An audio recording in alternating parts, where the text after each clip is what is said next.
What does it look like? There we go. What's goody?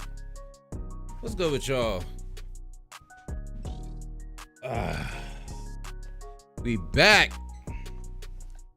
Give it a second. Look like it's buffering, but I think it should be straight. It look like it's buffering, but it should be straight. What's good, Cam? How you doing, bro?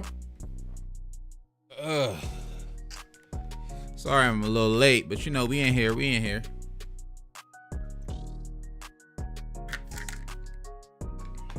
I feel like I get a smaller water bottle. Alrighty. How's everybody doing today? We in here. Nice Wednesday. I don't know how about y'all, but the weather by me been wilding. It had been nice these last couple of days, and then all of a sudden out of nowhere it want to get cold. It ain't out of nowhere, but that's how it feel. All right. I'm doing all right. It's been a good week. I spent my weekend cutting my grass. That might sound lame to a lot of people, but fun fact about me, I absolutely love cutting my grass. It's a fun little almost a fun little hobby of mine. So I was able to cut my grass this weekend. First cut of the spring, and then the next day it snowed, so whatever. Merch drop, Kerwick. That is an excellent question, right? First off, appreciate you for remembering. You a real one. I appreciate that. Second off, the merch drop low-key should have been happened. And it's not my fault. It's not I made him through Spreadshirt. It's not Spreadshirt's fault. It's low-key looking like UPS lost my shirts, right? When I go on my UPS tracker, and the wild part about it is one of my boys, when I first sent him the link, be like, hey, he was the best man at our wedding. I sent him the link and I was like, yo, I'm coming up with some merch. This is what it looks like. What do you think? He was like, looks dope. He bought a hoodie instantly, to show some love and support. He got his hoodie like 2 days later. So I know Spreadshirt is one fast and two ship fast. Like he ordered it like 3 days later. He ordered it on, I think, a Thursday. He got it that next Monday. So like they was quick, right? We ordered it that same Thursday. I should have also got mine that Monday, but my UPS tracker is basically saying it's stuck at the post office, like my shirts. Because I want to have them first so I can make a video about it before I like officially announce it. Technically, the shop is open and people can purchase, but I'm not really pushing it and letting people know like on a mass scale because I want to have it first, you know what I mean? Just to check it out, make sure, so you can see it on me before you think about buying one, So UPS is telling me it's been at the post office all week. So Monday, like literally since the 21st, they've been saying it's been at the post office. Today's the 30th. So this past Monday, 2 days ago, I go to my post office and I'm like, yo, do y'all have my shirts? Like, are they here? Can I just pick them up? Like, I have my ID. Like, can I just get the shirts? And they're like, I give them the tracking number. They punch it in, and on their system, it says it's not even here at all. So I don't know. Spreadshirt's shipping guarantee is today, the 30th. Because I reached out to them and told them what was going on. They said, okay, we're really sorry to hear that happened. Our guarantee is the 30th. If you still don't have it by the end of the day on the 30th, reach back out to us. We'll sort something out. They're probably just going to have to send me new ones. So the official merch drop on stream, hopefully, if everything goes well, will happen next week, unfortunately. But if you follow me, if you're subscribed to me on YouTube or follow me on TikTok or Instagram, I'll definitely drop a short or a TikTok, like my vertical form videos, when they come in. I'll drop one of those for sure. So basically right after the show, since it's obviously end of the day on the 30th, I'm going to reach back out and be like, hey, I don't have them. They're not here. What can we do? So Kerwick, thanks for asking about the merch. Appreciate you for asking. That's the long-winded answer is Spreadshirt made them fast. Spreadshirt shipped them fast. My boy got his ASAP, but it looks like UPS messed up my order. I don't really like UPS. My guy friends mess with UPS heavy. I personally don't like UPS. It looks so dark in here. Hold on, y'all. Turn on game room. There we go. That looks a little better. It just felt real dark behind me. I ain't like how dark it was feeling. I ain't have my lights on all the way. So yeah, it just... It's been a process too, because I also wanted to make sure, like, when I announced the merch, it's gotta be something I really rock with. I want to rock with the process, so I want to make sure it was all smooth with, you know, smooth with y'all. I want to make sure the quality was good, yada yada. What can you do? UPS fumbling the bag for me. UPS is fumbling the bag for me. But we got a lot to talk about. Serge, what's good, man? Thanks for pulling up to the stream. 1 a.m., 2 a.m. Where you at right now? I'm going to memorize the time over there eventually. I know it's about 1, 2 a.m., so I know it's late for you. So I appreciate you for pulling up, man. Appreciate you for real for pulling up. UPS screwed the pooch. Exactly, bro. UPS screwed the pooch. Can't appreciate you. I'm sure it'll be all right. We'll get it going eventually. You know, we'll get it going for sure. We'll get it going for sure. The Let's Talk Hoops merch line is going to become a thing. I can see it. I can envision it in my head. Like I said last week when I announced it to you at 2 a.m., man. Once again, you're a real one, Serge. Appreciate you. I literally would see the merch design or the merch idea in my head, like in my dreams as I was trying to go to sleep. So I had to at least put it out there and give it an opportunity for people to watch. Leon, what's up, man? Supporting you from Germany. Hawks Hoops is international tonight, man. Leon, thanks for pulling up to the stream. I appreciate you, bro. Much love, much appreciated. That is, y'all is blowing my mind. Absolutely blowing my mind. We're gonna dive right in. We got a lot to talk about on the docket. I was a little nervous at first because I was low-key running out of time to get my docket, get my notes, get all my thoughts together. But I was able to pull through for y'all, and a lot has happened in this past week of basketball. And I don't even want to get ahead of myself. So I'm gonna start the top of the show. I'm gonna talk about the Celtics because the Robert Williams injury. I'm just going off the top. The Robert Williams injury, the torn meniscus. Exactly, Cam. I'm getting some international love for real. The Robert Williams injury is devastating to the Celtics. Like, just when I saw the tweet, I want to say I saw either Shams tweeted or Woj, you know, got him on notice. When I saw the tweet that he has a torn meniscus and then had to undergo surgery for it, I was like, man. And it's the main reason is the Celtics defense is amazing, right? This season they have the #1 defense in the NBA, defensive rating, I should say. They have the #1 defensive rating in the NBA, #8 offensive rating in the NBA, and the #2 net rating in the NBA. The Robert Williams injury hurts them so much, hurts their defense a lot, because quiet as kept, Robert Williams was low-key about to make one of my all-defensive teams. And low-key, he probably still will. Let's keep it a B. He probably still will. I think he should be a candidate for Defensive Player of the Year considerations. His counting stats might not have been crazy. To be honest, I'll keep it. I don't, off the top of my head, I'm going to pull it up. I don't even know what his counting stats were. Why can't I find Robert Williams? Robert Williams, thank you. His counting stats, which is wild. No, his counting stats aren't crazy. You're looking at 10 points a game, 2 blocks, which is actually really solid. 9 rebounds, 9.6, give him 10 rebounds.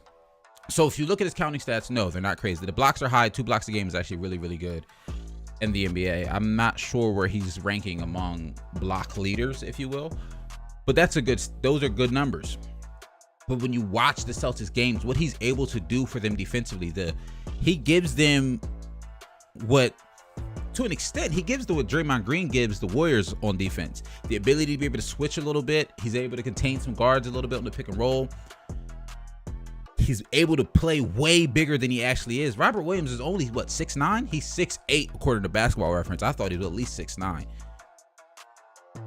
He did so much for this team's defense. So so much for this team's defense. And then you have to wonder, okay, so what are they going to do? He torn his meniscus in his knee. Now, he got surgery. Let me see. Let me play this for y'all. Right. So he tore his meniscus in his knee. Am I saying meniscus? Yes. Torn meniscus in his left knee. He had surgery yesterday or earlier today. I can't remember. It was either yesterday or earlier today. They say this surgery went well. This is what Celtics head coach had to say about that today. Let me just turn this music down real quick so I can play this for y'all. After this segment, can I give an opinion on Grizzlies to the playoffs? I got you, Cam. This is what Celtics head coach had to say about the injury or about the surgery. Make sure I got sound. Optimistic because the surgery went as well. Yeah, the main thing is optimistic because the surgery went as well as it could. Obviously the better option, to have the option that he did versus being out the long term. And so you look at that 4 to 6 week window and look at cases in the past and how fast guys have come back. And so he'll hit the ground running pretty much tomorrow and start getting some 2-a-day work in and try to ramp it up from there. And so, like I said, the surgery went well and he had the best case scenario we could be looking for. So guys will step up and hold it down and with the plan of him coming back at some point. So this is actually my first time watching that as well. Sometimes I like to do that to get my honest reaction on the stream. I didn't know. Two things I took away from this. One, head coaches is hopeful. I mean, to an extent, you expect him to be helpful. You expect him to be optimistic. These are, I guess I'll say, standard NBA things. Or standard things that an NBA head coach would say when one of your starting players has a surgery at a crucial point in the season. The other thing I took away from that was the fact that he said he's basically going to start work immediately. So like starting tomorrow, he's going to be starting work, getting back in the gym, starting the road to recovery almost immediately. That's a good sign because initially I thought, okay, he might have to take a couple of days to not do anything. The fact that this surgery at least seems not as invasive as it could have been, considering he's able to get back to work almost immediately. 4 to 6 weeks, that puts the Celtics on the fast end, maybe in the beginning of some time in the second round of the NBA playoffs, or in the middle of the second round of the NBA playoffs. It really just depends on how long the first round goes. If the first round is a bunch of sweeps and we look up and the second round's happening quickly, it might be a little dicey for the Celtics. We might not see him immediately in the second round. But if the first round takes a little longer, especially whoever their opponent is, we'll look at some potential playoff brackets later in the episode or the show today, excuse me. If it takes the first round a little bit of time, that 4 to 6 window might put them right sometime in the middle of the second round of the playoffs. Now, if he comes back in the second round of the playoffs and he's looking like himself, I think the Celtics pick up right where they left off and they're rolling again. I think they're going to miss him. They're going to miss the defensive impact that he brings. They're definitely going to miss it. Right now, the Celtics are third in the Eastern Conference, but I mean, to be honest with you, that's not saying much because just 2 days ago they were first at the Eastern Conference and they would have had to play the Nets in the first round. The 1 through 4 spot in the Eastern Conference it's full of turmoil right now. So it's hard to really make a prediction on where I see the Celtics landing in terms of where I see them playing in the second round, like who they might play in the second round. But as of right now, 3 seed, they'd play the Raptors. They should be able to beat the Raptors even without Robert Williams, mainly because the Raptors don't have a crazy inside presence. They have Pascal Siakam, they have Fred VanVleet, they have guys who drive to the basket, but it's not like they have a Joel Embiid, a Giannis, somebody who imposes a force on the paint. You know what I mean? So they should be okay if they had to face the Raptors. Honestly, they should be okay if they had to face the Cavaliers. I'd be worried about them if they had to face the Nets. We'll talk about the Nets in a little bit. The Nets are just... It almost makes you wonder if you want to avoid the 1 seed just because there's a potential that you have to play the Nets. But because even this bottom tier is so close, the Nets going a couple of wins. Next thing you know, they're the 7th seed or they're the 6th seed. So you can't really purposely lose games or not play as well as you think you can if you're these 1 through 3 seeds, or even the 1 through 4 seeds, including the Sixers, because they're only one game back, to try to avoid the Nets. You're just either going to be stuck with the Nets or you're not going to be stuck with the Nets, because the conference is so close in terms of record. Let's see what you guys talking about. Conference finals. Hope he recovers well. They kind of skinny. Who's kind of skinny? Kerwick. Oh, the Celtics without him. Yeah, I mean, they don't have a lot of size. And then you started talking about or thinking about who the Celtics are going to put in that starting lineup. I saw some people say put Theis in there. I don't want to see Theis in the starting lineup. I'd rather see Horford get a lot of minutes in the starting lineup and maybe bump somebody up to play. Oh, yeah, the Raptors, yes, they are skinny. The Raptors are a skinny team. They're a smaller team. That's what I'm saying. I think they'd be okay against the Raptors because they don't really have somebody who's an imposing force in the paint. I think the Celtics would benefit from playing Horford maybe at the 5 and run a lot of small ball, especially of these last few games and to that first round of the playoffs, especially if they play against the Raptors, who don't really have a huge interior presence. I think you can run small ball against the Raptors. I think you could run small ball against the Cavaliers too, because Jared Allen's out. So they have an opportunity to still come out of that first round of the playoffs. And then full strength, I really like the Celtics. At full strength, the Celtics could go all the way to the Eastern Conference Finals. I don't necessarily have them as a favorite, but I think that second round matchup in the Eastern Conference is going to be very, very good. There are a lot of teams who have aspirations, at least, to make it to the Eastern Conference Finals. The Heat, the Bucks, the Celtics, the Nets, the Sixers.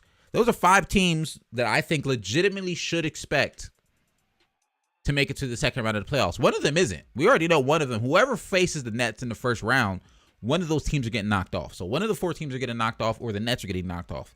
We're going to have a really, really good first round series in the Eastern Conference simply because the Nets are the 8th seed. So it's going to be really, really interesting for them. Cam asked about the Grizzlies. Real quick, since we're here, I want to talk about the Grizzlies real quick. They're actually going to come up again later, but I want to answer your question specifically before I forget about it. But they'll probably come up again later in the show, because I'm seeing some things about the Warriors that can make some things really interesting for some of these other teams in the Western Conference. The Grizzlies right now, they're the second seed in the East. They're the second seed in the Western Conference. They're 53-23. They're on a 5-game win streak. Ja's out right now still. I don't know how long he's. Let's just find out. I can't remember how long he's expected to be out. Ja Morant return. Let's just see. All these articles are mad old. 2 days ago,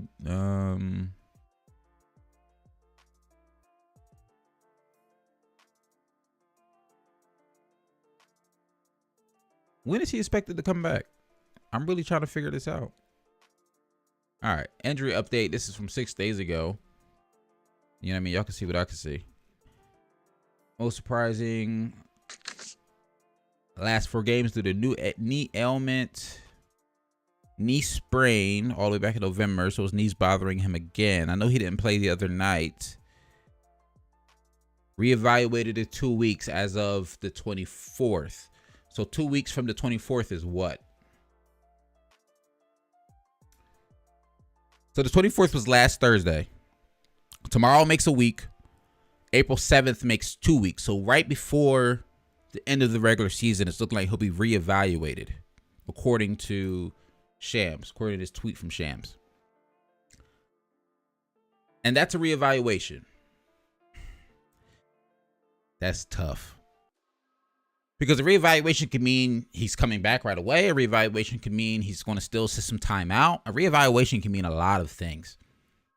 I still think, though, we see the stat right here. The Grizzlies are 15-2 without Ja Morant this season. You got to take that with a slight. Oh, all right. Stream looked like it was frozen for a second on my end. I was a little confused. You got to take the 15-2 without Ja with a slight grain of salt, because a lot of those were either against A, bad teams, or 2, I know they beat the Warriors without their big 3. They beat the Sixers without Joel. I want to say they beat the Bucks without Giannis. Like, they were beating teams without some of their best players, or they were just beating bad teams, which isn't really a knock. A team that's as good as the Grizzlies should be able to beat bad teams without their best player. The other guys should still be better than these bad teams, some of the bad teams in the NBA, or a good team without their best player. You should still be able to beat them. So it's not necessarily a knock on them, but I just like to add that little piece of context there. Cam says, I think they're awesome. They beat up my Lakers multiple times, but I don't think they're better than the Mavs or the Clippers in the playoffs. That's a good assessment. The most interesting thing to me about the Grizzlies situation is that they're so young. Is that they're, lack some playoff experience. They had to play in last year, but overall, they don't have a lot of deep playoff experience. I think this year is the first year that they have actual expectations on them. I think they at least expect to make it to the second round of the playoffs. Once again, it's hard to say right now, but looking at it, they'd play potentially the Timberwolves, the Clippers, depending on how the play-in situation goes. I think they should be able to beat the Timberwolves, I'll be honest. If they end up facing the Timberwolves in the first round, they should beat the Timberwolves. Based off of how Paul George was looking last night, we're going to talk about him in a little bit. He came back looking really, really, really good. Like, I was surprised to see how good Paul George was.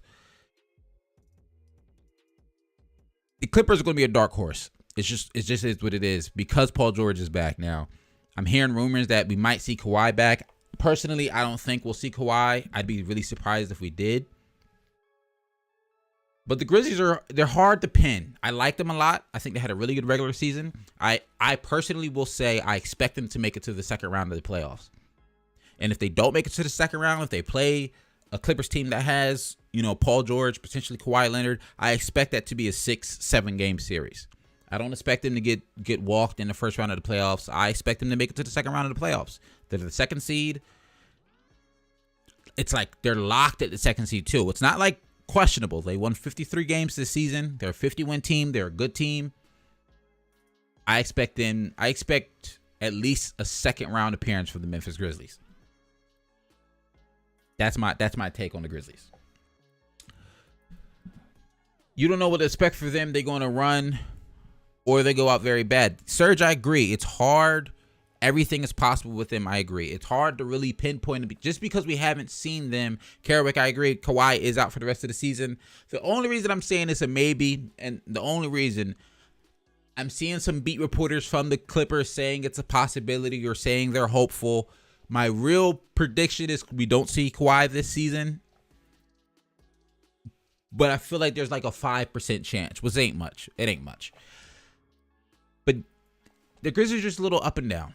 You don't really know exactly what to expect for them.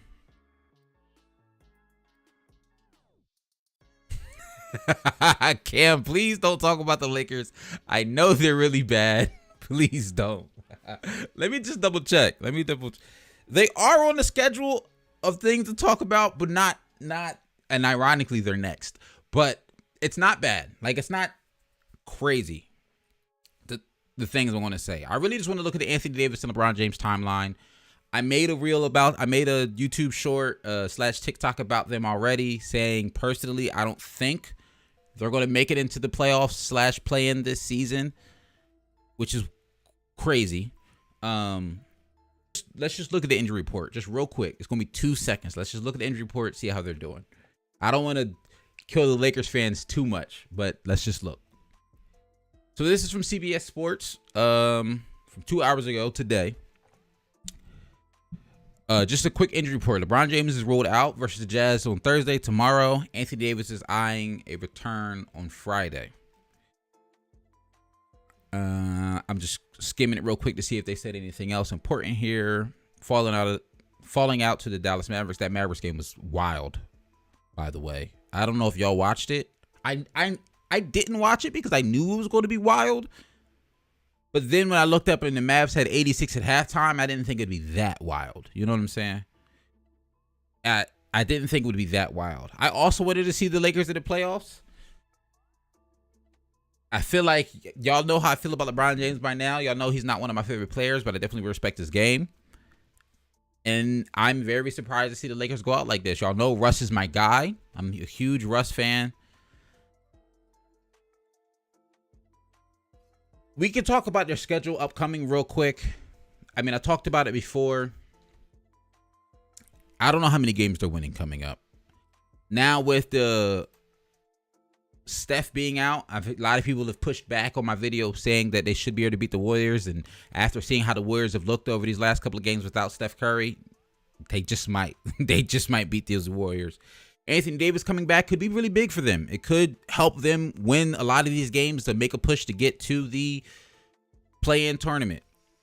But Anthony Davis has also sat out since, they said it in here, he's been out since, was it January? Well, they did say it. I read it earlier. Past 6 weeks with a midfoot sprain. So not January. No, 6 weeks ago is March, February. Then like late January, early February. I couldn't remember. But this Jazz game. Now look, the Jazz are in a slump. And the wild part is if LeBron James and Anthony Davis were playing in this Jazz game, they probably would beat the Jazz. They probably would. The Jazz are on either a 4 or 5 game losing streak. They just blew that lead to the Clippers last night when Paul George came back. The Jazz don't look good. The Pelicans are going to be playing. They want to keep their playing spot. And that's the other unfortunate part of this Lakers situation. It's not like they're playing teams that are the Rockets, the Magic, teams that are, let's be honest, tanking, the Pacers, who aren't in the play-in situation, who aren't in the playoff situation, who want to lose games to boost their draft odds. They're playing teams who are fighting for play-in spots themselves. The Pelicans are fighting for a play-in spot. The Nuggets are fighting for playoff positioning. The Suns kind of locked in their one spot, but I don't see them taking a night off. Maybe, but I don't see it. The Warriors don't want to slide down anymore in the playoffs, so they want to play. And then they play the Nuggets again. The only team that's a tanking team here, potentially, that's worried about their draft stock and winning to lose games are the Thunder. It's going to be rough for the Lakers. I'm not going to beat up on the Lakers for too much more time. It's going to be rough on the Lakers. Moving on from the Lakers, we just talked about them. Let's take a look at the Golden State Warriors. Hold on. Cam's got something to say. The Lakers were so good for the first seed. The Lakers were so good the first seed last year before the AD injury, and then everything went really bad. I mean, that's a good point. Because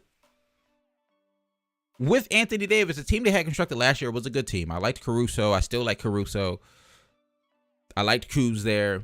And with Anthony Davis there and LeBron James there, yes, Anthony Davis is that good that they were an amazing team in the Western Conference. Then AD goes down with injury. I hope these last couple of years isn't what we can expect moving forward with Anthony Davis' career. Whether he remains a Laker or not, that's not the part I'm worried about. I'm just him as a player. I hope we don't look up and we go, yeah, he got that championship in 2020, but then it was always just another nagging injury after nagging injury after nagging injury for him. I just hope that's not his future. Let's talk about these Warriors real quick. I'm worried about them. If they had Steph, I wouldn't be that worried. It's Steph Curry, right? They were starting to look good. That one game, they actually did have an opportunity to play together where Steph and Draymond was back. Steph dropped 47. And then the next game, he's out. It's looking like he won't come back till basically, we talked about it last week. His optimism was round 1, game 1. We talked about it last week. We looked at his soundbite. I remember when Giannis everyone compared him to Giannis. I mean, yeah, people were making the comparisons to Giannis. It's wild. I think at one point, a couple years ago, I was probably making those comparisons to Giannis. But for me, Anthony Davis might show us something different. If he was on a team of his own, he might show us that he has that capability to do what Giannis does. But I think Giannis is at a higher tier now, at least.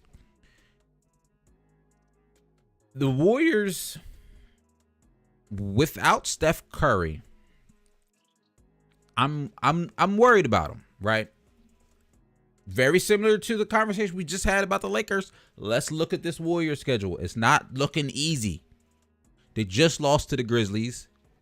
They just lost to the Wizards. They play the Suns tonight at 10 o'clock. That's a loss. They losing that game. They play the Jazz April 2nd. Yes, the Jazz are in a slump, but the Jazz are also going to be playing angry. I think Donovan Mitchell might be playing angry these next couple of games. That could go their way. It's not like the Jazz are a bad team. They're just playing bad, if that makes sense. The Kings, the Kings, they should win. They should beat the Kings. The Lakers, before these last couple of games, I would have gave that to the Warriors, but now I'm not really sure because they'll have Anthony Davis back for this game. The Spurs are a team that's not going to be rolling over. They're going to be fighting because they want to secure their play-in spot. And the same thing with the Pelicans. So very similar to the situation that the Lakers are going through. It's not like the Warriors have a crazy easy schedule. I mean, yeah, the Spurs, the Pelicans, even the Lakers are easier teams per se. But they're all teams who are going to be fighting to win games. None of these teams are going to roll over and let the Warriors win. And then we start to get in the conversation of, okay, so let's say the Warriors lose a couple of games. Right now, they're only the 3 seed. The Grizzlies, what does this green mean? Oh, they clinched their playoff position. So the Grizzlies are locked in at that 2 seed, if I'm not mistaken. I don't know if that means they clinched their playoff position, meaning they clinched the 2 seed, or they just clinched the spot in the playoffs. I'm not 100% sure, to be honest with you. But I don't necessarily see the Grizzlies falling down. They're still winning games even when Ja Morant's injured.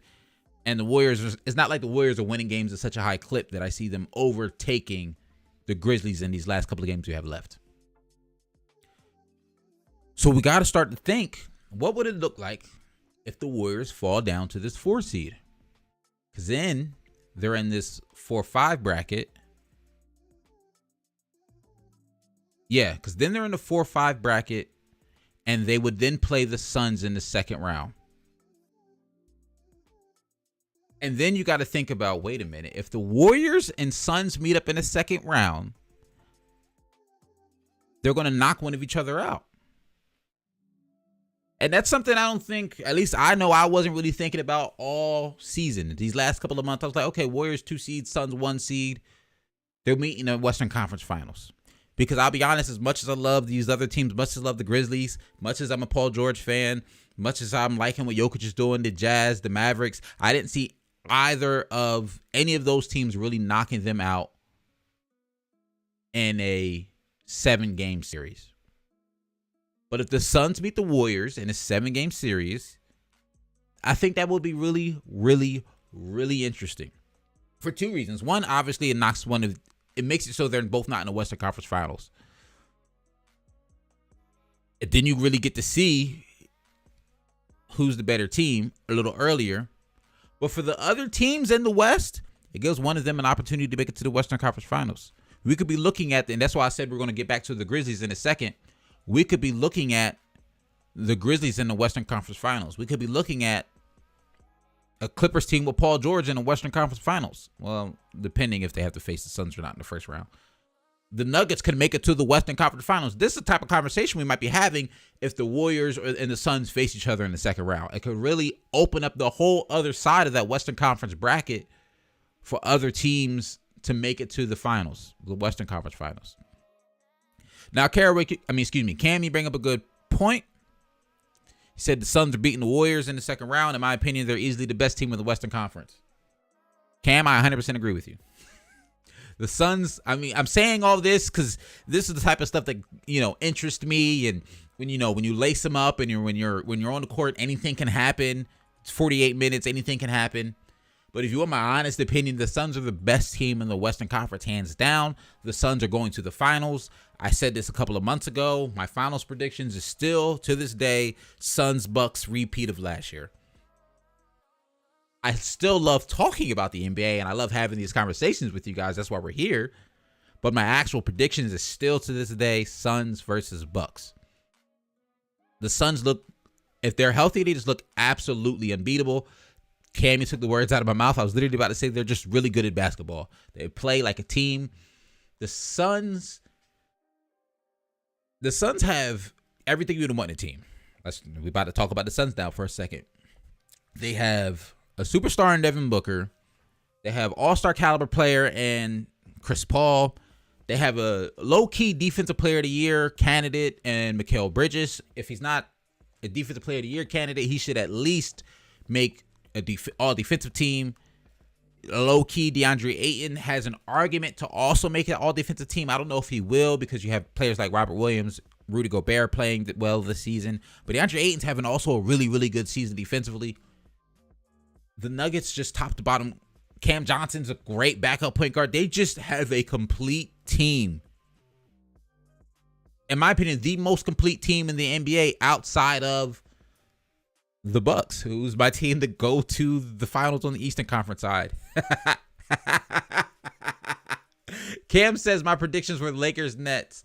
Serge says, when did the playoffs start? I'm almost certain they start April 16th.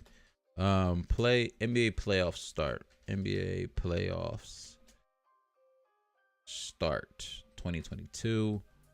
April 16th. So they're going to run April 16th to May 30th this year.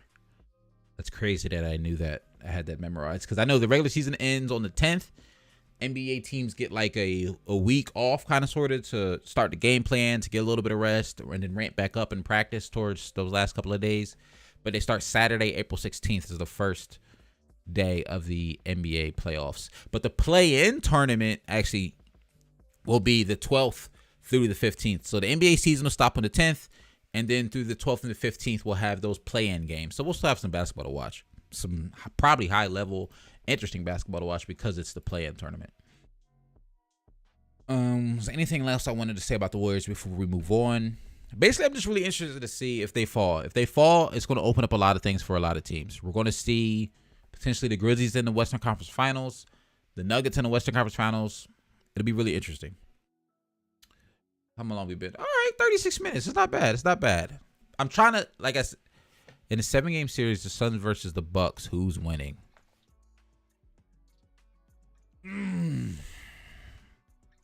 That's tough. That's tough. In a 7-game series, Suns versus Bucks, who's winning? See, Kerwick asking the real questions. In a 7-game series, those two teams playing against each other. Didn't see the Western Conference that way. Think, hey, man, appreciate it. If you learn, hey, that's what I'm here for. You know what I mean? It's the type of stuff I think about. It's the type of random stuff I'll be thinking about. In a 7-game series, if the Phoenix Suns face against the Milwaukee Bucks, as much as I love Chris Paul, as much as I love Devin Booker, as much as I love DeAndre Ayton, with the addition of Brook Lopez coming back and actually looking good, I want to say he looks like his complete self, but he looks good. It's a very situational. It's tough, but I would lean, at least right now, I'm leaning towards the Bucks. I would lean a little bit towards the Bucks, at least right now. I really think y'all know Joel Embiid is my guy. Y'all know Joel Embiid's my guy. But if I'm being honest, I really still think Giannis is the best player in the NBA. Like, I don't think there's it. And that's with Kevin Durant being healthy. I love KD. I'm a KD guy. But Giannis's ability to really just impose his will on the court, on both sides of the court, it almost feels unmatched in the NBA. Kevin Durant imposes the will on the offensive side. Kevin Durant is a demon on offense, for real, for real. But Giannis can be that demon on offense and defense. The reason they just beat my Sixers last night is because he got a game-winning block. We saw his game-winning, we saw his defensive prowess on display in the finals last year when he blocked that 8 alley-oop, when we got that chase down block on the fast break. I can't remember who he blocked off the top of my head, but I can see him doing it. It's crazy to me. It really is. Who is my dark horse team to win the finals? So dark horse is actually a really good question. Dark horse team would be, I think the Eastern Conference has a little bit more dark horses than the Western Conference. Because out West, like, I really don't see anybody besides the Warriors and the Suns, and I don't think they're dark horses. In the East, my two dark horses, if you will, would be either the Heat or the Sixers. And I feel like that's somewhat disrespect to the Heat because they've been a top team all season. but I think the Heat are more of just a complete team as opposed to a team that has a standout superstar. I love Jimmy Butler, but I don't think he's on the top tier as some of the other superstars in the league when you're looking at the best players on some of these contending teams. And I think the Sixers could be a dark horse because, and the reason I call them a dark horse, because right now I don't see it. After watching these last couple of games, something just still feels off. I don't know if it's the coaching. I don't know if it's the Harden fit. Something feels off. Because the Sixers still consistently blow double-digit leads in the late third, early fourth quarters. I think them two could be dark horses. Thomas, I think that's a new face in the chat. What's good, man? Thanks for pulling up to the stream. Appreciate you, man. If you're not familiar with the show, this is Hawks Hoops Live. Happens every Wednesday, 8 p.m. Eastern. It's usually about an hour. It's a nice little live show where I was about to say you can call in, but I realized I don't have the number up. So I'm going to put the number back on the screen, let y'all know the phone lines are open. If you want to join the conversation, tell me your hot take or just talk about what we're talking about here. 609-365-0382. 609-365-0382. Let me make sure I got the Google Voice number up. All right. That's funny that you asked, Thomas, what do I think about the Lakers missing the play-in? We talked about it earlier in the show. I think it just sucks. I think it's a lot of things that went into it. I think to start out the season, I was apprehensive, I'll say, of the Russell Westbrook addition. I didn't think he would be a fit for that team. I think Russell Westbrook still has the opportunity and the ability to play at a very high level. I don't think we saw that this season, though. I think he got into his head at times because some of the misses that some of the shots he would shoot and hitting the side of the backboard or hitting the top left of the backboard or like just completely missing. I think he's in his head a little bit. I don't know if it's the bright lights of LA. I don't know if maybe something going on in his personal life. I really don't know. It sucks. Injury had a part to play as well. Anthony Davis missed a lot of time. And I really think the fact because Russ wasn't being what we wanted him to be and they didn't really have any depth on that team, if we're being honest, missing Anthony Davis hurt them. So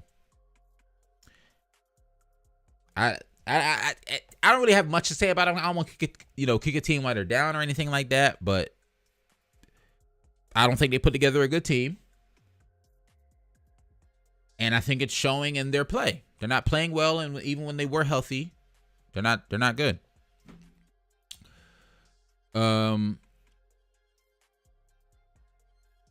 Cam says in the West he has the healthy Lakers as a dark horse team. Well, let's be real. If the Lakers are healthy, and I've said this before, I said the same thing about Kevin Durant that I'm about to say about LeBron James and Anthony Davis. If the Lakers are healthy, if LeBron James is 100% healthy, if Anthony Davis is 100% healthy, they can be a dark horse. Like, I'm not going to bet against the team that has LeBron James and Anthony Davis at full strength. Do I have some apprehensions? Sure, but that's why they're the dark horse. Thomas, honestly, I'd rather see the Lakers than my Spurs in the play-in. I'd love to see LeBron drop 50 in the play-in because I know he could. Carrick says, Thomas, what's crazy? I feel like no matter what, the Spurs are going to still have to respect. Oh, no matter what the Spurs are doing, I still have to respect them. Something about that black and gray jersey. That's facts. That as my stepdad would call it, the silver and black attack. He's a Raiders fan, so it applies for the Raiders, but same colors. In terms of an NBA fan, yeah, sure. I'd rather see the Lakers. I'd rather see LeBron James in a play-in because, yeah, you're right. LeBron has the opportunity and the ability to say, all right, I'm dropping 50 to put my team on my back to get us to the 8th seed. You know what I mean? Like, it's just, will it happen? I don't know. But also at the same time, I like DeJounte Murray. I'm a big DeJounte Murray fan. I'd love to see him in a play-in as well. I could see it going either way. Next up on the docket, I got to show some love to my guy. I talked about it briefly a couple seconds ago. My guy, Paul George, is back. Had an amazing game against the Utah Jazz last night. 34.6 assists, 5 steals, 50% from 3. That 5 steals is wild, mind you. First game back and you got 5 steals? That is wild. I'll be honest. I didn't watch this game. I was watching the Sixers-Bucks game. I watched us blow a lead. That game was over. I say, ooh, I forgot. Paul George is back. Let me turn on this game. I turned the game on. They're down 20. I immediately turned the TV off. Get in the shower, get in my bed, and I ended up watching something. I ended up watching a TV show. We didn't even watch basketball at all, right? Paul George being back opened up so much for them. And then I wake up this morning and come to find out the Jazz blew a lead. Paul George had an amazing game. So because I didn't see this game, before I get into the breakdown on my thoughts on the impact that Paul George could have on this team, I want to do one thing. Because I haven't seen him yet. And 14. NBA might be hating on me a little bit. You know what I mean? The NBA don't like when you be doing stuff like this, but we going to do it anyway because we cool over here. You know what I mean? We cool. And let's be real, these videos ain't really monetized or anything like that yet. Anyway, so it's just a quick 3-minute clip. I haven't seen it. I think I've only seen 2 highlights from the Paul George game, and that was when they threw him the lob. It was a low-key bad angle. He passes back to the big man rolling for the assist. Let's look at these Paul George highlights because I haven't seen him yet, and I really want to see him. You feel me? All right. So mind you, I wasn't even watch the game. I think I turned the game on even later because this right here is 35-14. If I seen this, I might have stayed. Oh, that's tough. He made that? Oh, okay. So Paul George was looking good, like immediately. Like he said, what time did I miss? The shot is back. I was worried about his shooting. I can't remember which arm the... Hey, it's all right, Thomas. The feds can get me just for this. I've been really good. The feds don't really. That's a nice bucket. They're going to have to let me rock. Paul George is my guy. They just going to have to let me rock for this one. Nice back door.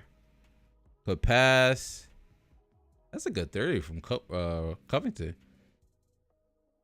And you know what's also interesting to me about this whole situation? Paul George coming back. Pick and roll. Oh, Rudy. Got him. I guarantee you his presence back, the fact that he's willing to come back, the fact that he was like, hey, if I'm healthy, I'm ready. I don't want to leave my guys out here. I guarantee you this was a morale boost for the team. I guarantee you this was a huge morale boost for the team. We're going to look at the Clippers. I'm not sure who they play coming up, but we're going to look at the Clippers schedule to finish out the rest of the season. I got to see who they play and make sure I catch me some Clippers games, see Paul George before the playoffs start. That's a nice bucket. What I'm seeing, he's still shooting. He's driving. He's getting to the rim. Dang. Side step through. My boy is back, y'all. That's tough. Who the heck guarded him? Conley? That's the thing about the Utah Jazz. They don't have perimeter defenders. I like my Conley. I want to say that was the and see, look. This is what I think around the time I low-key turned the game on. It's still, what's that? 94, 79, plus 10, 84, 15-point game? That's still a 15-point game. The fact that he was willing to come back, I guarantee was a morale boost for their team. So that his teammates are going to start playing with probably some more energy. They're going to be looking better. I know they're just... Bro, I am a proud dad. I've been rocking with Paul George. If y'all don't know, I've been rocking with Paul George back in Indiana, back when he was still playing with Danny Granger, back when he was PG-24, before he was PG-13, when he was still rocking the number 20. That's the highlight I saw. That's the only highlight I saw all game. Oh, now the stream one buffer. Hold on. There we go. It should be better now. Nice and one. And that's going right at Rudy. Right at him. Move. 115, 114. Good pass. Trusting your teammates, bro. Wow. I think that's the whole joy. Yeah. So Paul George being back is really, really big for them. Let me see what I was talking about before I move on.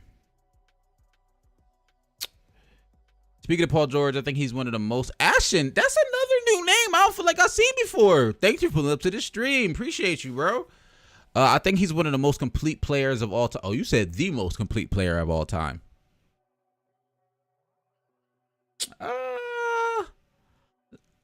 can see the argument because I mean I don't know if I necessarily agree.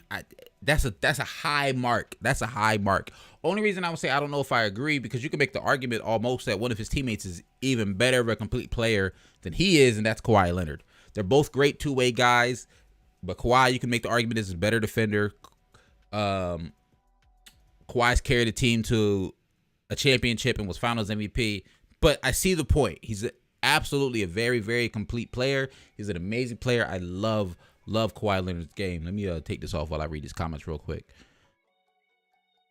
PG showing his Indiana. Exactly. Paul George is a bucket, y'all. I rock with Paul George heavy. You can tell. I was so hyped when I saw that he was coming back. I was hyped when they were saying it looked like he was coming back, when they were saying he was starting to practice again, when he's working out with the team. I was really, really liking what I'm seeing from him. PG's a smooth bucket. Exactly. That's why I like him so much. His game is just very, very smooth. Thomas says, I was talking to a friend of mine. He's an older guy who used to live in LA at the time of the Showtime Lakers. Okay. He said there's way more injuries in the game today than ever, despite new technology. That's actually really, really interesting. Wow. That is interesting. Because I would have said, I mean, I've gone back and watched some older games from the 70s, 90s, 80s. Let me rephrase that. I have not gone back and watched 70s basketball. I did not mean to say that. I've gone back and watched some 80s basketball, mainly just the Lakers, the Celtics. And I've gone back and watched the 86ers when they had Dr. J and you know, to see that championship run they had. But I've watched a lot of 90s basketball as well. So it's really surprising to see you say that. Hakeem, LeBron James for sure. True. Oh, talking about complete players. Hakeem low-key did have a complete game. LeBron James, yeah, you definitely can make the argument is one of the most complete games of all time. With all the injuries nowadays, despite the fact they have better technology and load management, etc. That's a good point. Bro, who watches 70s basketball? That's what I'm saying. Carrick, I messed up. I did not mean to say 70s basketball.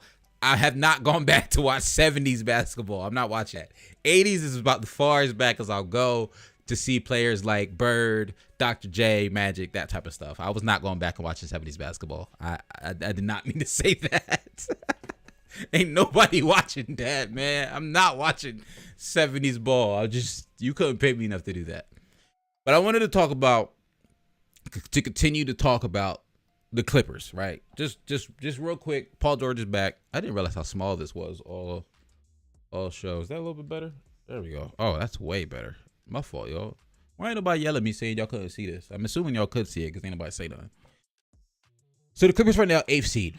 38, 37, and 30. Let me move these over here because I got a couple more notes I want to talk about while I'm doing this. The Clippers are now the 8th seed. 37 and 39. It's weird because they're 3-7 in their last 10. So clearly they weren't winning a ton of games. Let's look and see who these losses has been first before we look at the rest of their season upcoming. Wow. So the Jazz have lost mad games, and their last win was March 18th against the Clippers. That's very, very interesting. They lost against the Sixers, but then again, they beat the Jazz here. The Nuggets beat them. The Raptors beat them in a close game. That's impressive. Bad loss to the Cavaliers. Well, not bad loss, but a loss to the Cavaliers. Close win against the Pistons. Loss against the Hawks. So I'm not going to hold you. Looking at who they've lost to, Paul George came back at a really, really good time for them because it looks like they were hitting a slump. It looked like, at least from what I can tell, I'll be honest, I didn't watch all of these games. I haven't watched a ton of Clippers basketball recently. But it's looking like he came back at a good time because it looks like they were about to hit a slump. It looks like they were, I won't say at risk of falling out, but could potentially be at risk of falling out if they continue to go on this slump. They still have a nice little 5-game cushion over the Pelicans and the Spurs, so I don't think it would have fallen completely into a play-in situation. But I think it would have been an opportunity for them to fall into some sort of slump. Rage, what's good, bro? Thanks for pulling up. How you doing? No problem, man. Filming something. Oh, you film? What you be filming, Rage? I'm a camera film nerd, so if you was, I'm just curious. Have I talked about the Heat slump? No, I haven't. I want to say it's on the It is on my notes though. It's actually one of the next things. So it's on my notes. We'll get there. So I think Paul George came back at a really, really good time. The Clippers were, I'm going to say, low key in a slump because part of it they were playing against good teams, but they weren't looking that great. Upcoming, they have the Bulls. That's going to be a really good game. Tomorrow, 8 p.m., I guarantee that's going to be a good game, mainly because, quick movie for your school. That's dope. That's dope, bro. For two reasons. One, because the Bulls are in a position where they aren't winning against good teams. We talked about this extensively. We talked about this last week. I uploaded it as its own video clip on the channel. Go check it out if you haven't seen it. Nice little shameless plug. But the Bulls have not played well against good teams. I'm curious to see how this game goes against Paul George and the Clippers, because we saw what Paul George can do with this Clippers team by himself. They won a series with just him last year. They won a playoff series with just Paul George. If you ask me, if Paul George is Paul George with the Clippers team the way they've been playing, they're a good team. So it's going to be a nice little barometer for whether or not they're good, because the Bulls don't beat good teams, and it ain't really been close. You know what I mean? So I'm very curious to see how this one goes. The Bucks, that's tough. Suns, that's tough. Pelicans should be a win. Kings should be a win. Thunder should be a win. So they should be able to end the season above at least 500. They should win this game, and this game. This one's going to be interesting. Bucks, Suns, I don't see them winning. If they do win it, that's going to be a big win. There'll be opportunity also for Paul George to go against some of the elite teams. I like that for him specifically. Give him opportunity to, really get his teeth gritty, get his hands dirty, going against some of the elite teams in both conferences, really, the Suns and the Bucks. Cam says, prop to the Clippers for being a 500 team with Reggie Jackson as their first option for half the year. Exactly. And that's why I'm liking the Clippers so much. They did what they were supposed to do. They stuck in. They beat the bad teams. They battled against the good teams, and they remained a 500 team without two of the best players in the NBA. Kawhi, I feel like most people could agree. I'm going to play it safe. Top 10 player in the NBA. Paul George, I feel like most people could agree. I'll play it safe. Top 20 player in the NBA. Me personally, I probably have him closer to top 15, but like I said, I'm going to play this safe. So if you're missing a top 10 and a top 20 player, both of which are normally in your starting lineup, and you still manage to be a 500 team without them, that's a lot of respect to the Clippers. That's a lot of respect to their coaching staff. And the fact that they're able to get him back now, I'm just saying the Clippers are dangerous. Which I'll talk about it here. Thomas, there was a guy that came into my city that used to run Kobe's camp, gave me a new appreciation for his work ethic. His success really did come from the mind. That's facts. Kobe was different, bro. Kobe was a different breed. I had the Clippers winning if Kawhi was healthy last season. Rage, I'm not mad at that. That's, the way they were playing without him, they would have been up there. They would have been up there.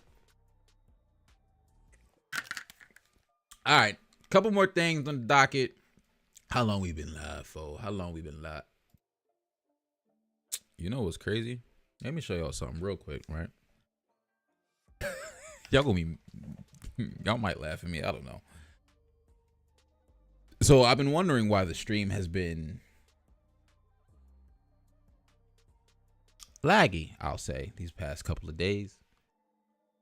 It's because I forget, and a Mac, when you go, I stream off my Mac. When you go full screen on the Mac, sometimes you can forget that you're full screen. All of these are Chrome tabs. And I'll also be honest, I don't turn my laptop off every day. I should, but I don't. Sometimes I go a couple weeks and my laptop is on straight, and I'll be like, I should turn this off. All of these are Chrome tabs. And if you're a computer nerd like me, you know Chrome chews through computer resources in terms of RAM, bandwidth for your internet, and yada yada. So the fact that I was even able to stream at all. Hold on, let me close some of these. Just give me half a second. Oh my God, what?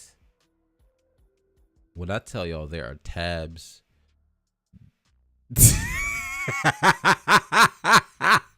I'm see so many tabs, bro. Stop. You're killing your I mean, I really shouldn't do this. Bro, this Zion article is from last week. I got basically everything we looked at last week on the show. The Zion Williamson, Corey Brewer 101, everything we looked at from last week's show is still here. It's still up. Ashton laptop so life support stream lagged right before I did peep. Stream did lag right. As soon as I opened it, the stream lagged. I did peep that. Surge, gotta go. Great stream. Need to get some sleep. See you, man. Appreciate you for pulling up, Surge. Appreciate you for pulling up. For real, man. Get some rest. Have a good day tomorrow. Have a good week. Have a good weekend. All right. I'm slowly trying to. It's lagging right now as I try to close all these tabs out. There were so. Wow. All right. I think I.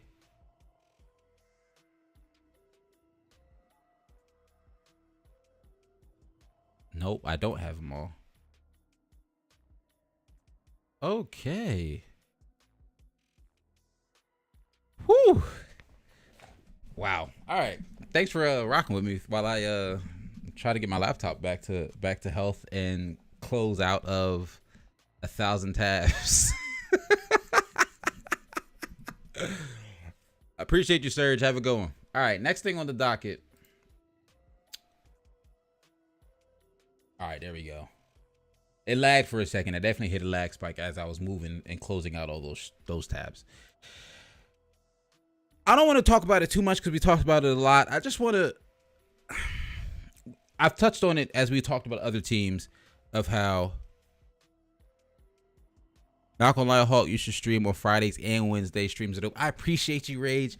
I've thought about streaming twice a week. I don't know if I have the time for it yet. I want to make sure that at least the one show a week is as great as it can be before I expand to more nights, if that makes sense. But eventually we'll probably get to at least 2 nights. For now, we're going to probably stick with the one. Eventually we'll probably bump it up to 2 though. I appreciate the love though. All right, so real quick, I want to talk about Cam saying fat. Y'all gassing me up. So we talked about the Jazz in a slump, right? When we were talking about the Warriors, when we were talking about some other teams that are going to be facing them in upcoming weeks, or these upcoming couple of weeks, the Jazz are in a slump. We just talked about how they blew this 25-point lead against the Clippers, and Donovan Mitchell is rightfully so a little frustrated. This is what he had to say last night after they blew that lead. Let me make sure I got the audio on. Sir, I don't know. Hold on. Basically, the reporter asked him, like, where do we go from here? I want to say that was the question. Like, what happened? What's going on?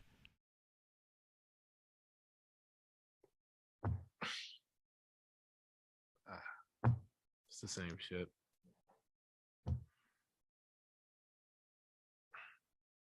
I don't know. I mean, yeah, it feels the same way. It's the same thing. It's just literally the same thing. And yeah, 6 turnovers. Turned the ball over too much. We didn't get back on defense. Didn't rebound. Sir, I got nothing for you right now. So if you couldn't hear it because he's mumbling, he's like, I got nothing for you. It's the same stuff as last year. Too many turnovers. He's basically like, I don't know. He's clearly frustrated. And my question is, when I saw this, I was like, first off, like I said, I didn't even watch the game. I just knew, yeah, the Jazz are up 25. Jazz win. You know, I'll check and see how what Paul George did in the morning. They blow this lead. The Jazz come back. I mean, the Clippers come back and beat the Jazz. The Jazz, we talked about it just 2 seconds ago, but the Jazz are currently, I'm pulling the standings up, 5th in the West, 45-31, 4-6 in the last 10, 5-game losing streak. And then when you look at their advanced stats, they're all still there. They're, I want to say one of the top offensive rated teams, one of the top defensive rated teams. They're not bad when you look at it, but they're definitely in a slump right now. And I think they have some definite glaring holes in their game. I think they severely lack perimeter defense. I think they severely lack perimeter defense. I think they rely on Rudy Gobert way too much defensively. Their defensive scheme is just run everything to the paint. Granted, Rudy is one of the best paint defenders in the NBA. One of the best paint defenders in NBA history, if I'm being honest with you, in my opinion on them. And their offense is, how far can Donovan Mitchell take us? Run everything through Donovan Mitchell. Rudy Gobert controls the defense. Donovan Mitchell controls the offense. There's nothing else there. I like Mike Conley a lot, but he's not the Mike Conley he was when he was on the Memphis Grizzlies. He's not the Mike Conley from the grit and grind days with the Grizzlies. I like Bojan a lot, but is he out right now? Yeah, no, Joe Ingles is out right now. One of those guys is out right now. They traded Joe Ingles. Bojan is out. Or Ingles is out, and they traded him. A lot goes on in the NBA. Sometimes my brain gets scrambled. But overall, as a whole, and you can't put it all on a night like last night, obviously, right? But after sliding down to like the 4 seed, after Donovan Mitchell at this point clearly looks frustrated, and he basically saying it's the same thing that happened last year. When your superstar player starts saying things like that, as an NBA organization, you can't just be like, all right, well, we're going to run it back again and see what happens. No, the Jazz need to make some changes. The Jazz need to make some offseason moves. If the Jazz don't do anything this offseason, I see y'all in the chat talking about some Spiders going home to New York, Spiders going to Miami with Beal. If they don't do something, if the Jazz don't do something to tell Donovan, hey, we realize we fumbling the bag here. We want to do something for you. Don't be surprised if we start hearing Donovan Mitchell is unhappy in Utah. Donovan Mitchell wants to leave Utah. Because Utah, let's be honest, Utah Jazz. First off, I was literally about to be like, that's not a big market city, but the Utah Jazz, Utah's the state. Don't ask me what city Utah plays in, the Jazz play in, because where do the Utah Jazz play? Utah Jazz, what city do they play in?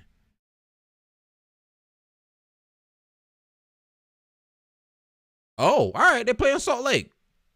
It makes sense now that I looked it up, but off the top of my head, my point still stands of it's a small market city. Salt Lake isn't a small city. They had the Olympics back in the day when I was a kid, back in, 2004? I want to say the Winter Olympics were over there, or 2000. So it's not necessarily a small city, but in terms of NBA, it's a small market city. So they have to get creative in the moves they make to try to build a team there. NBA players aren't rushing to sign contracts, or at least superstar players aren't rushing to sign contracts to play for the Utah Jazz. People aren't rushing to play in Salt Lake City. These are the type of things that the Jazz have to start thinking about when you're blowing 25-point leads, when you're doing the same stuff you were doing last year. They got to figure something out. They got to put something together, because if they run it back, first off, you can't. If they run it back with the same team next year, they don't respect Donovan Mitchell. They don't respect Rudy Gobert. They don't respect their fans. They're just okay with selling tickets and making money. If they run it back with the same team, that's honestly my opinion. They're okay with selling tickets and making money. They're not trying to win championships, which is fine. That's what some teams, some ownerships, that's what they want to do, because at the end of the day, it is still a business. And the part of business is making more and more money. But you do that, I guarantee you Donovan's going to want to leave. They got to do something. Do I know what that answer is? No. But I don't get paid to know. I haven't done that deep of a dive on the Jazz to think that. But that's just my quick thoughts on the Jazz after seeing Donovan's interview this morning when I was on Twitter. Temp, what's good, man? Thanks for pulling up to the stream. The Mavericks will 100% win a ring if they get a good, stable big man, and nothing can change my mind. What do I think? I guess it really just depends on what you mean by good, stable, because I'll say the 2022 calendar year, I thought that was what Porzingis was turning out to be. Now, I think there were some other things that went into that. I think maybe Porzingis and Luka didn't necessarily fit together as well as a lot of people expected or thought they would. It just really just depends who that good, stable big man is. I think it would honestly have to probably be more so an elite big man. And it would probably be an elite big man that would take away the title options for another team. So I can see it. I think Luka's a great player. And it was wild is going into this season, I remember distinctly saying, because either Bleacher Report or ESPN put out a top 100 player prediction list, and I want to say Luka was top 5 or Luka was top 10. And I remember thinking, why does Luka get so much love? Like, I'll be honest, I didn't get it at the beginning of the season. I was really like, why is Luka getting so much love? Why is Luka getting so much love? This season is showing me why Luka gets so much love. I get it now. I get it. Luka's that guy without having a better word or better description, excuse me. Luka's that guy. Yeah, temp like Jokic, which is kind of what I thought of, but I don't know if I see a world where either of those guys leave their team. You know what I'm saying? Jokic is so of a down-to-earth, chill guy that, and I think Jokic honestly has a team that he could win a championship fully healthy. You put Jamal Murray back on that team. Michael Porter Jr., we honestly don't even fully know what he looks like in his fullness. I think he could be a 22-point per game scorer in this league on some decent efficiency and a really solid two-way player. I think the Denver Nuggets could win a championship on their own without Jokic having to move anywhere.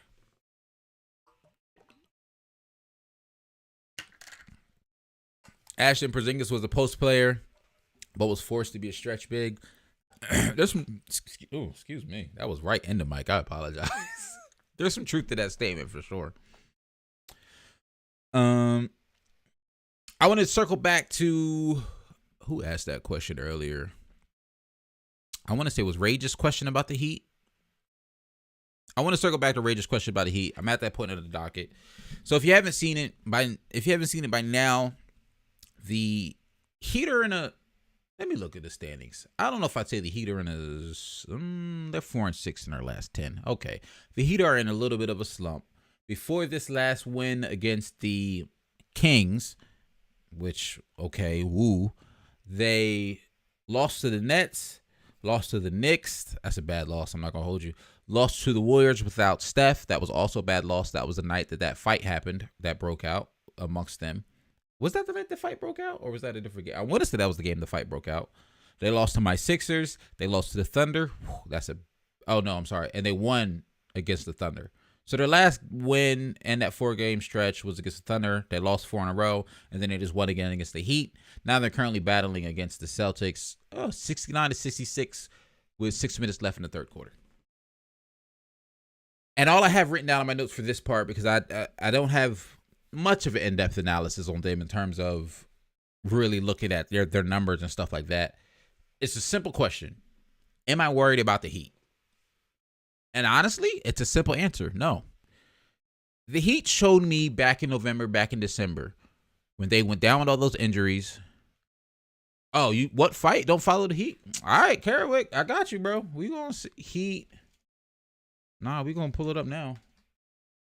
That's what me for assuming we all seen it. You know what they say about assuming. So this was back March 23rd. This went down, which yes. So in the Warriors game, I don't remember exactly when, in terms of the time, but this is kind of sort of what went down. There's some arguments that's happening on the sidelines. It's a timeout. Jimmy Butler and Spoelstra look like they're going back and forth and arguing. I think this is a clip that has the audio. It's you should be able to hear it. Let me double check. Boom, boom. And this is actually, I think, a fan was in the stands and kind of caught this angle. This looked like a what is that app? I sound old. What is that app? This looks like an Instagram story. All right.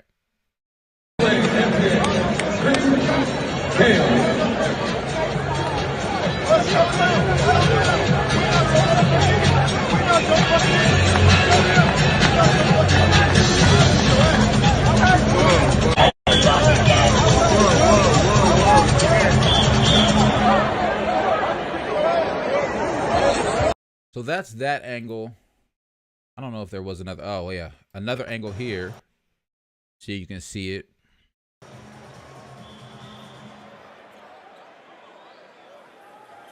Teammates holding each other back, holding UD back, pushing Butler away. UD saying, I beat your butt. You know what I mean? Spoelstra threw down the clipboard. He's mad. Everyone's just mad here.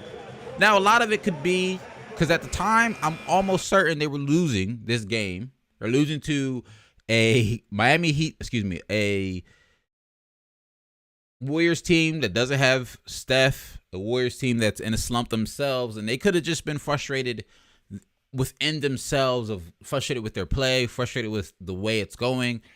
It looks like Jimmy and Spoelstra were arguing a little bit. And then Udonis Haslem stepped up and like, hey, that's not what we're going to do. And I get it. From Udonis Haslem's standpoint, let's be real here. In terms of the Miami Heat hierarchy and who could be replaced, UD's a legend in Miami. Jimmy, you're a great player. We love you. But the city of Miami is leaning more towards UD than they are towards Jimmy. Am I worried about it in terms of, is it going to make them a worse team? Am I worried about them chemistry issues going into the playoffs? No. As cliche as it sounds, this is Heat culture. Jimmy Butler's gone on record before saying he's going to always speak his mind. If it rubs you the wrong way, it rubs you the wrong way, but that's who Jimmy Butler is. But that's also low-key how the Miami Heat run.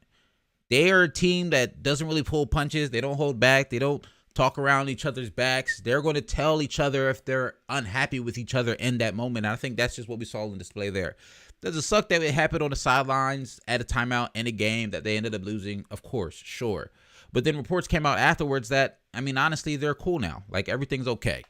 I want to say even Spoelstra or one of the players, joked in the press conference afterwards, like, hey, we were all like, where we getting dinner after this? Like, it wasn't really a thing. So I'm not necessarily worried about them. I think they are a really, really complete team. I think Jimmy Butler has to play well in the playoffs for the Miami Heat to have a legitimate championship of winning a title. He hasn't really shot the ball well this season. We all know Jimmy can sometimes have games where he only scores 9, but they still win. In the playoffs, I don't know you can get away with Jimmy only scoring 9 and the Heat still win. The Heat are a good team up to down, don't get me wrong. But I think Jimmy Butler's their best player, and I think he has to look like their best player for them to have a legitimate opportunity to win in the playoffs. So I'm not worried about him. I don't necessarily see it as a slump. I see it as Heat culture, as cliche as it sounds, but I do think Jimmy has to step up his play in the playoffs. Let's see what y'all talk about it here. Rage says, the fight will make the Heat stronger. I agree. It's all good. Just Heat culture. Players are competitive. Remember the Wade versus Spo and the Pacers? That's facts. That's Heat culture. Ashton, PJ Tucker was laughing because he knows he's not that big of a deal. Facts. Kerwick, I'm pretty sure we were losing, though, through 90% of the game, and we came back. Might have just been winning, and they got mad. Exactly.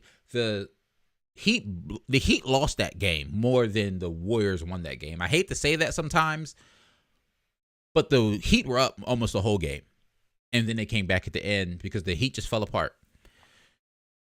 Rage says it's all good. The Heat are a competitive team. UD just talking sense, and then the team needed that. That's facts. That's the type of guy you need in the locker room sometimes.